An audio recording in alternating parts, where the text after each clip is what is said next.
स्वागत है। अक्सर हमारे आसपास हमारी रसोई में कुछ चीजें इतनी आम और सुलभ होती हैं कि हम उनके पीछे के समृद्ध इतिहास पर ध्यान ही नहीं देते। मूढ़ी, खई और बताशा, ये कुछ ऐसे रोजमर्रा के पारंपरिक स्नैक्स हैं जिन्हें बस एक साधारण सा जलपान मान लिया जाता है। लेकिन आज की इस प्रस्तुति में इन साधारण सी दिखने वाली चीजों के छिपे हुए इतिहास और इनके असाधारण सांस्कृतिक महत्व को हम उजागर करेंगे। यकीन मानिए, ये एक ऐसी यात्रा होने वाली है जो इन घरेलू चीजों को पूरी तरह से एक नए नजरिए से देखने पर मजबूर कर देगी। तो चलिए इसमें गहराई से गोता लगाते हैं। क्या कोई सोच सकता है कि मूढ़ी और बताशे जैसे साधारण घरेलू खाद्य पदार्थों का इतिहास सच में 8000 साल पुराना हो सकता है? ये कल्पना करना भी बेहद रोमांचक है।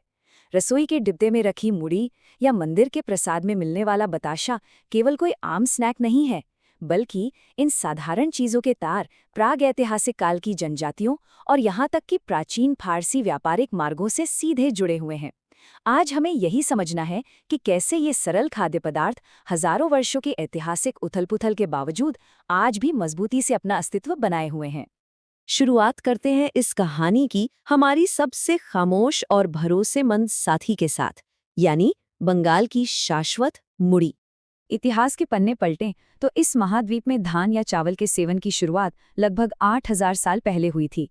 और अगर विशेष रूप से बंगाल क्षेत्र की बात करें तो पुरातात्विक साक्ष्य चीख कर बताते हैं कि यहाँ 3500 साल पहले चावल खाया जाता था। अब जब चावल मुख्य भोजन बन गया तो उससे नई चीजें बनाने की शुरुआत भी स्वाभाविक थी। आर्यों के आगमन से भी बहुत पहले इसी क्षेत्र की मूल ऑस्ट्रो एशियाटिक जनजातियों ने, जिनमें कोल, भील, संथाल और मुंडा शामिल हैं, धान को भूनकर मूढ़ी का शानदार आविष्कार किया था। और अगर भाषाई प्रमाणों पर गौर करें तो हैरानी होती है कि मूढ़ी शब्द का जन्म ही प्रोटो मुंडा भाषा से हुआ है। ये तथ्य इस बात का पक्का सबूत है कि मूढ़ी पूर्वी भारत की पूरी तरह से स्वदेशी और प्रागैतिहासिक काल की देन है। और इसका इतिहास केवल मौखिक कहानियों तक सीमित नहीं है।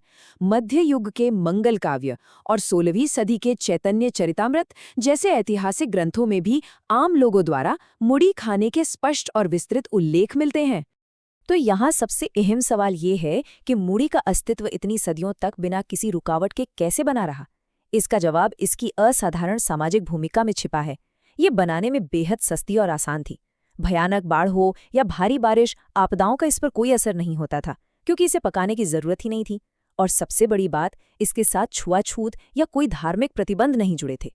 प्राचीन रूढ़िवादी समाज में, जहां दुर्भाग्यवश विधवाओं के लिए भोजन के अत्यंत कड़े नियम हुआ करते थे, वहां ये सूखी मूढ़ी ही उनकी भूख मिटाने की एकमात्र और खामोश साथी हुआ करती थी।